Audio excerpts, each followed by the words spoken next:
कारेगाव ग्रामपंचायतीच्या सरपंच ते राष्ट्रवादी युवती प्रदेशाध्यक्ष निर्मला नवले यांची मोठी राजकीय झेप. नमस्कार, आपण पाहत आहात लोक माझा मराठी न्यूज.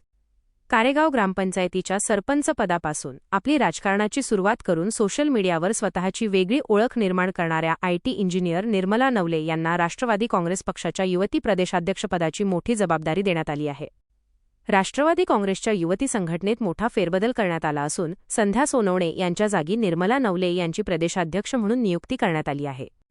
मुंबईतील देवगिरी निवासस्थानी आयोजित कार्यक्रमात उपमुख्यमंत्री तथा राष्ट्रवादी काँग्रेसच्या राष्ट्रीय अध्यक्षा सुनेत्रा पवार यांच्या हस्ते निर्मला नवले यांना नियुक्तीपत्र प्रदान करण्यात आले.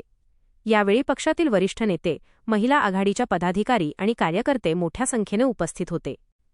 पुणे जिल्ह्यातील शिरूर तालुक्यातील कारेगावच्या रहिवासी असलेल्या निर्मला नवले या माजी सरपंच आहेत. ग्रामपंचायत पातळीपासून त्यांनी आपल्या राजकीय आणि सामाजिक प्रवासाची सुरुवात केली. आयटी इंजिनियर असूनही त्यांनी गावच्या विकासासाठी सक्रिय भूमिका घेतली आणि विविध विकास कामांमुळे आपली वेगळी ओळख निर्माण केली. सोशल मीडियावरही निर्मला नवले यांचा मोठा चाहता वर्ग असून त्यांच्या पोस्टना हजारो लाईक्स आणि मोठ्या प्रमाणात प्रतिसाद मिळतो. त्यांच्या कामाबरोबरच त्यांच्या पेहरावाची शैली आणि गाड्यांच्या आवडीमुळेही त्या कायम चर्चेत असतात. फेब्रुवारी महिन्यात झालेल्या जिल्हा परिषद निवडणुकीत त्यांचा पराभव झाला होता. मात्र त्या पराभवानंतरही पक्षाने त्यांच्यावर विश्वास दाखवत राज्यस्तरीय मोठी जबाबदारी सोपवली आहे.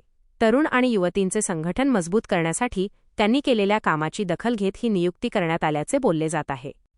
आता निर्मला नवले यांच्या नेतृत्वाखाली राष्ट्रवादी काँग्रेसच्या युवती संघटनेची पुढील वाटचाल कशी राहते याकडे राज्याच्या राजकीय वर्तुळाचे लक्ष लागले आहे. अशाच ताज्या आणि विश्वासार्ह राजकीय बातम्यांसाठी आमच्या चॅनलला सबस्क्राईब करा, व्हिडिओला लाईक करा आणि शेअर करायला विसरू नका.